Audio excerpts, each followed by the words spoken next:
Hi everyone, my name is Osama and today I'd like to talk about coping with sight loss in 2021. I suffer from a condition called retinitis pigmentosa, which is a rare genetic condition that affects the cells in the back of the eye, the retina part, and this condition causes the cells to slowly die off and affect the person's eyesight. So in keeping with the theme of talking about things other than the pandemic, I thought I'd like to talk about this today and just how it affects my life day to day. So this condition is quite rare. It affects about, let me think, 1 in 30,000, I think, people. So there's not really that many people who do suffer with it. I've had it since birth, but it didn't really start to affect me till I was sort of 12, 13 years old. And what I noticed was that I was sort of tripping over the pavements at dark, in sort of car parks, sort of night time. And my dad, being a paediatrician, suspected something was up. So after further investigations, found out that I did actually suffer from this condition. So what does this condition actually entail on a day-to-day basis, and what is its main symptoms and problems and issues? So the main thing with retinitis pigmentosa is that you lose your peripheral vision slowly over time. So you can't see things on the periphery, basically. So wet floor signs, I'll trip over them. People wanting to shake my hand, sometimes I won't always see their hand, and it didn't always start like this. When the disease first began, my peripheral vision was quite good, but slowly over time it degrades, and obviously this causes all sorts of problems. Obviously the night vision as well, that's the main symptom, because there's 2 types of cells in the eye, the rods and the cones. The rod cells are responsible for the night vision, and they're the ones that go first, and the cone cells are the ones for colour vision, and they sort of go last. So I would say up until sort of age 30, this condition, it was more of a inconvenience more than anything else, more of a nuisance. It didn't really affect me in the day-to-day. Maybe night time things were a bit iffy. I couldn't see stuff in dark environments, dark rooms, pubs, clubs, things like that. But the thing that affected me the most was when I lost my driving licence. Most people, I think, with RP, they get a provisional, well, no, they get a full licence, but they only get it for 3 years at a time. Then you have to have visual field tests to see whether or not you've still got enough visual field to be able to drive. So, I mean, I drove for about, let me think, 8 years. It was from about age 22 to about 30, something like that. And then I lost my licence in January 2010, and that was quite a difficult thing to cope with, losing the driving licence. So at that stage, that's when it sort of hit home, and it really become a bit of a real pain in the backside, this condition. So what about the complications of RP? What's other types of problems does it cause? Well, sometimes people with RP can get fluid in the back of the eye, and that leads to distorted vision.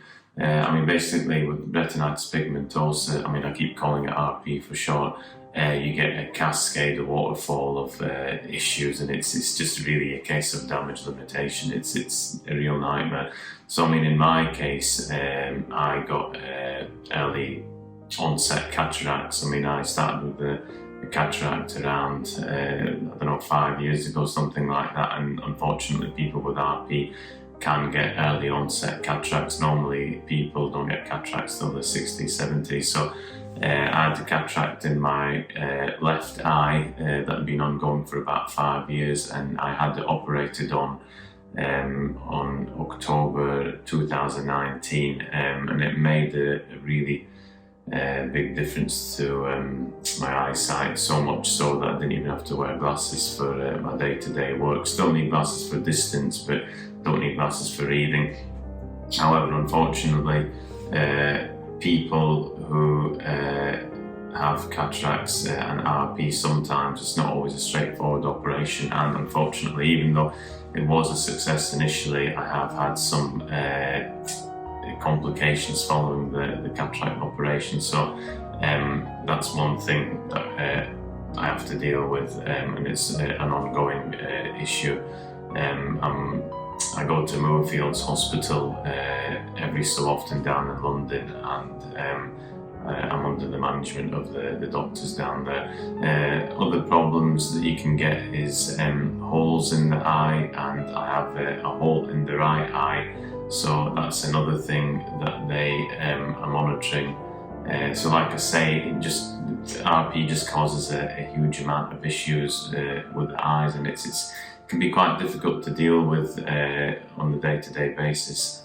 So what other sorts of issues can RP cause? Well, social issues. When I was younger, RP caused problems when I was dating because it was quite difficult to see in the dark, and people thought I was just clumsy. They didn't realise that I had limited field of vision and limited night vision. So God knows what they must have thought when they saw me. To look at, you wouldn't think I was actually registered partially sighted, but I am actually registered partially sighted. I'm not quite at the stage where I need to use a white stick, but that will be something that I may have to use in the years to come. So definitely in social situations, sometimes it could cause some issues with the RP. And funnily enough, going back to the dating scenario, the RP was always something that I was reluctant to tell people at the beginning, especially dating women and stuff like that. I was quite reluctant to tell them that I didn't drive anymore, because I think that did put a lot of people off. But this whole experience was just part and parcel of growing up with the condition, and it was not much you can do about it. It's just one of these things that you have to crack on. And if people don't like you because of it, because you can't drive, because you've got this condition, they don't like you, you've got to move on. So what about 2021 and the future, looking forward? What does the world look like for RP? What is the outlook? So 2021 is actually quite an interesting sort of year, or the sort of era that we live in, because when I was diagnosed with RP back in 1994, the sort of prospect of any treatment or cure was really far away, and it was just not even sort of worth thinking about. So as the years have gone on though, there's been more and more research gone into RP, and things like gene therapy and stuff like that are coming through. And what's quite amazing, here in the UK, the first gene therapy treatment for RP has actually been approved for use, which is just completely mind-blowing. Honestly, it's like, people like us, you cannot believe the joy that we feel when we see things like this come through, treatments like this for a condition that was previously untreated. Unfortunately, the treatment that has been approved in the UK does only work on people who have a single particular defective gene, and people with RP, it's up to 120 different genes, I believe, that can cause the condition. So really you have to find the gene for that individual that's defective, then aim to treat it like that. But yeah, I mean, certainly if I was a 14-year-old in 2021 and I was diagnosed with RP, I probably have no doubts that I would be cured in the years to come. I'm currently 43. Will I be able to get cured? I don't know, but the future is looking amazing. Like I say, the research and treatments that are coming through now are coming through thick and fast. So it's a promising time. It's a promising time, for not just my condition, but for sort of medicine in general. The things that they can do now are just remarkable. So we have to stay optimistic for the future, and not just RP, but these previously untreatable medical conditions. I think we have a good chance at really making a difference now and getting them treated, if not cured altogether.